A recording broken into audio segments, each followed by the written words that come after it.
उस ढंग से अगर समझने की कोशिश करें तो ह्यूमैनिटी और फ्रीडम जो है प्राइमरली स्पिरिचुअल और कल्चरल सेंस में स्पिरिचुअल और कल्चरल सेंस में समझा जा सकता है। बट जो टैगोर का ये मानना था कि अगर हम ऑर्गेनाइजेशन को समझने की कोशिश करते हैं तो the whole purpose itself had become mechanical, and that's what the real problem was. And that is where he would understand that if you look forward to government or to create a government, then certainly you would not achieve freedom, right? So for the realization of freedom, for the achievement of freedom, you have to seek freedom. So you have to pursue freedom, and only then you can realize freedom. Only then freedom can be actually experienced and enjoyed. So that's what that's what he would emphasize upon. And in his understanding, Indians primarily had Excuse me, lost sir. their uh, Indians primarily had. अभी clear है आवाज? Excuse me, sir. हाँ, tell me. हाँ, sir, according to Tagore, हाँ, अगर लोग politically और economic goals को अचीव करने के लिए टुगेदर अगर साथ में आते हैं तो वो बेटर नहीं होता है कंडीशन में, because they will try to accumulate power और वो ह्यूमन वैल्यूज को डिग्रेड करेगा। बट सर, अगर इंडिया को कल्चरली हम जोड़ने की कोशिश करें तो क्योंकि बहुत सारा डाइवर्स कल्चर है, तो अगर एक पॉलिटिकल या इकोनॉमिक ऑब्जेक्टिव होगा तो लोग अपने कल्चरल डिफरेंसेस को भूलकर साथ आ सकते हैं। लेकिन अगर हम उसको कल्चरली जोड़ने की कोशिश करते हैं, मतलब कल्चरली अगर हम इंडिया को यूनाइट करने की कोशिश करते हैं, तो शायद ये ज्यादा प्रॉब्लमेटिक होगा। सो how can in Tagore's ideas he can assure that if he tries to unite people culturally and spiritually, this can be a better option as compared to giving them a political objective and then uniting them? And secondly, how can he ensure that if we use that cultural approach, then people will not use this to achieve power? Like in the political and economic approach, if they try to assert power, then why can't this happen in the cultural and spiritual approach? In that case also people can try to achieve power. Okay, that's a good point that you have raised, right? So my response would be, as far as Tagore was concerned, right? He was trying to look at the whole aspect of culture, not as a value which divides people, right? So he was not trying to look at the diversity, rather than he was trying to look at culture as a unifying factor. Now, your point is that if a country like India, which is diverse in various ways, right, then how one can try to achieve this cultural unity. So in his understanding, when we are trying to look at India's culture or civilizational values, so therein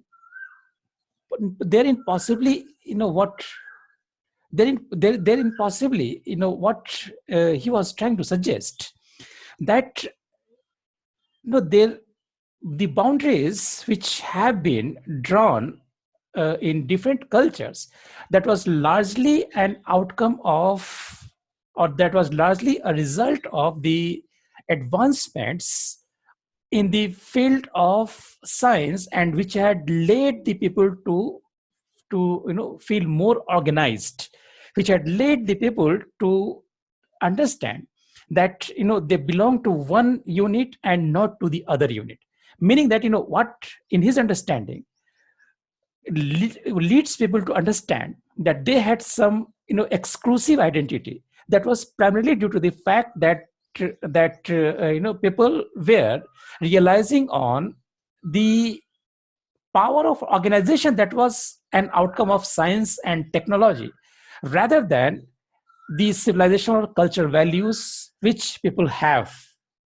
So that is something one can keep in mind, right? Means that the point I'm trying to make, that as far as Tagore was concerned, for Tagore, the internal diversity was not something which was an outcome of India's own cultural or civilizational values.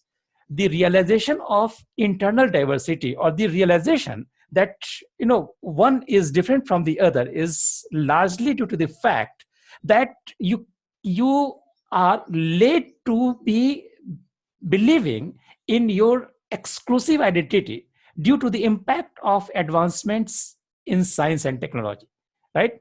That is what makes you organized. That is what leads you towards the goals which are mechanical in nature.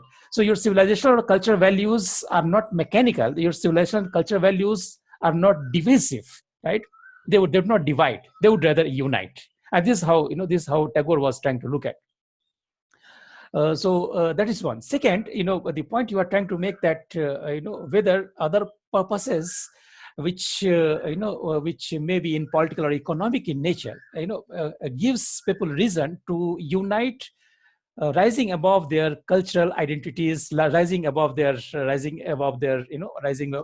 diversities. Of course, this is the point. That was made by many, and even during his time, leaders like Gandhi or C.R. Das, for instance, right?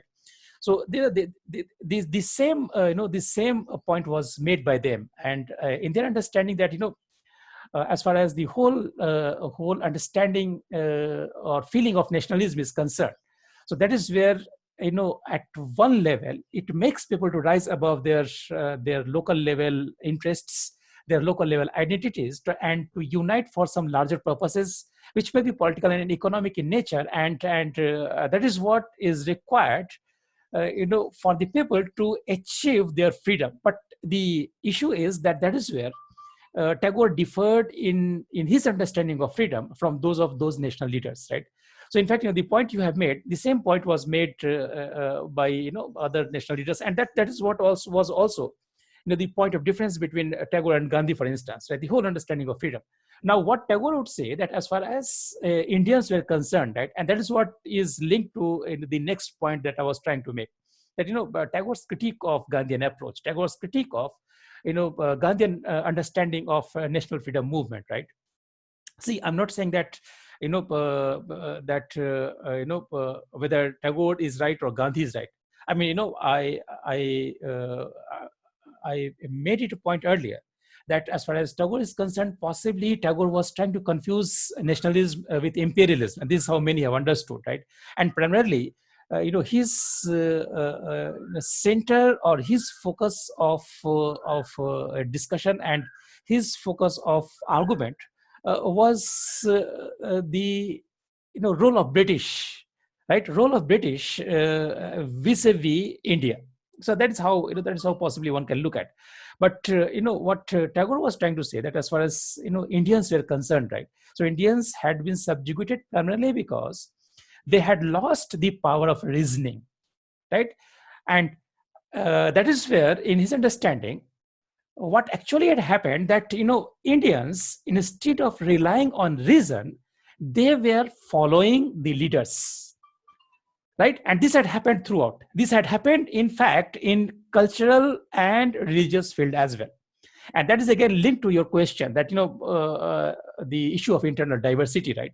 So primarily in Tagore's understanding, instead of relying on the reason to arrive at just conclusions in terms of the understanding of right and wrong, in terms of the understanding of good and bad, the people had developed a tendency to follow the leadership. So be it in the religious field, wherein they would be following the religious leaders, or in the political field, wherein they would be following the political leaders, right? And that's what had made the people subjugated. That's what had made the people to lose their freedom, in Tagore's understanding. Now, that is where he would be very much critical of Gandhi, and he would say that as far as Gandhi was concerned, right, Gandhi expected people to follow him, right, and just to mobilize people for political purposes, certain issues would be used which would be more sentimental in nature rather than appealing to the reason of the people. Right, so that is where Tagore would be a difference with Gandhi, wherein he would suggest that Gandhi would use say, for instance, the foreign clothes were impure, for instance, right, which was not the case in Tagore's understanding. So what Tagore would suggest, that in its state there should be appeal to human reason, right? And there should not be an attempt to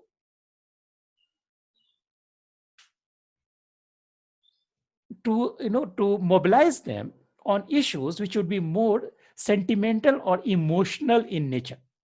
So that is where you would expect Indians to rise above emotions and rise above sentiments and apply their reason. And that is where he would understand that Indians actually would be free. That is where, in his understanding, freedom actually could be realized, and freedom actually could be, could be achieved in Tagore's understanding, right?